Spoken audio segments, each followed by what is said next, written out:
My friend, supercomputer. Congratulations, Tom. The French doctor said to me. She was very young for a doctor. I thought she looked very smart and also thought she was very attractive. The operation was a success, she said, smiling at me. Your brain is now linked to our supercomputer. Oh, I said. I felt tired. It had been a long operation. Can I have a drink? Not yet, Tom. How do you feel? I'm thirsty, I said, but I feel good. It's funny, but I don't feel any pain. I was lying on the bed at the hospital in Switzerland. There were 3 people in a small room and one giant black computer. The computer was bigger than a refrigerator.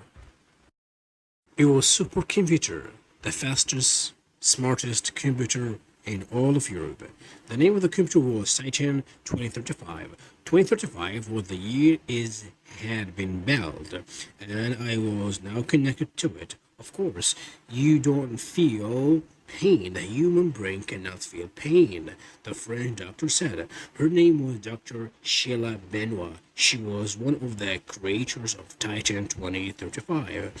Relax now, we will start the data download soon. I looked at the large computer. It contained more knowledge than all the libraries on Earth.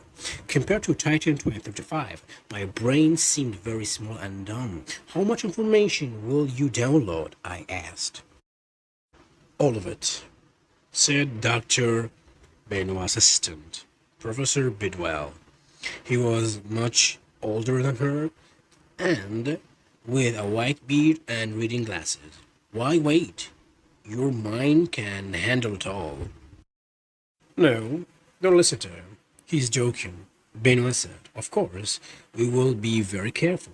We will download as much data as possible, but we cannot do all of it in one day. Would it kill me? I asked. Or could any mind really handle it all? Professor Bidwell looked at the young doctor. Then at me, I don't think it will kill you, but that is my opinion, and I am not in charge. No, it wouldn't not kill you, Tom, Benoit agreed, but it might make you crazy. We do not know how much information your mind can take, so we will go slowly. We will not hurt you, I promise. She smiled and patted me on the head. You are too expensive. We don't want to damage you. The process of data link began.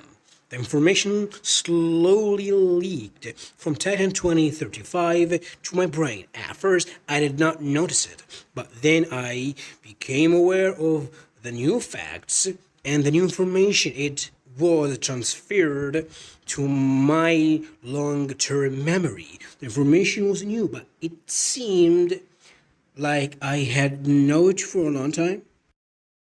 They were feeding me different types of information, mathematics, history, science, technologies. I was also learning medicine, law enforcement procedures, fighting tactics, acting techniques. A lot of variety. 3 hours passed. Dr. Benoit and Professor Bidwell were sitting quietly all the time. The third person in the room was an investor. He was very old and he wore an expensive silver suit. When he walked, he used a cane to help him. I knew he was the owner of Transmute Corporation. His Swiss company owned the hospital. It had paid for the supercomputer and for the operation. Are you almost finished, Sheila? He asked. You said 3 hours. He pointed to a clock on the wall. It's been 3 hours. Yes, sir, she said. I will end the download process soon. Then we will disconnect him from the computer.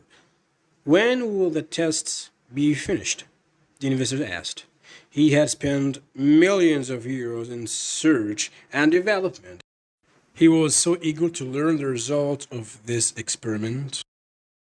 We will test on tonight and tomorrow. If his brain has accepted the information we downloaded, he should be able to pass the test, Dr. Benoit said. Then we will link him up again, Professor Benoit said. We will transfer more data tomorrow or the next day. Excellent, the professor said. He stood up to leave. Good job, Tom, he said to me. Thank you, I said. For some reason, I could not remember his name. It was very strange because I knew the name of this company. I'm sorry, but I don't know your name.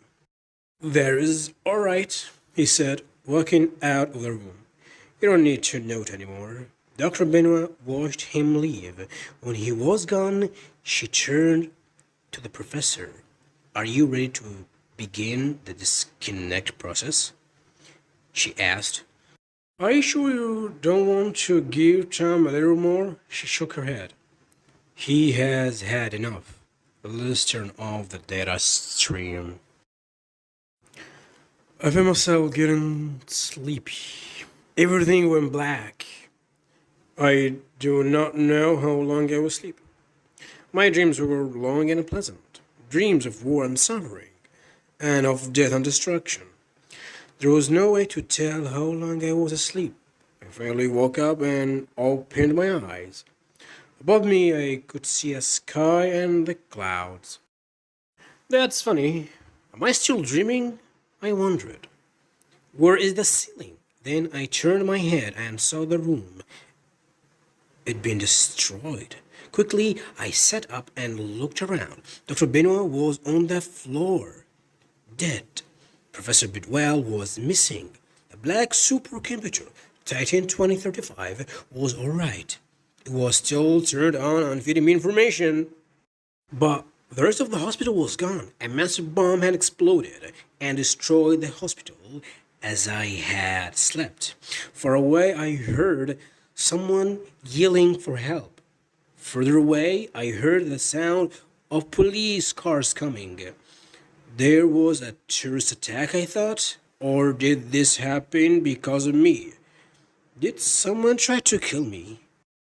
Whoever did this made a big mistake, I decided. Slowly getting off my bed, I unhooked myself from Titan 2035. I'm not dead, and I will find out who did this and make them pay.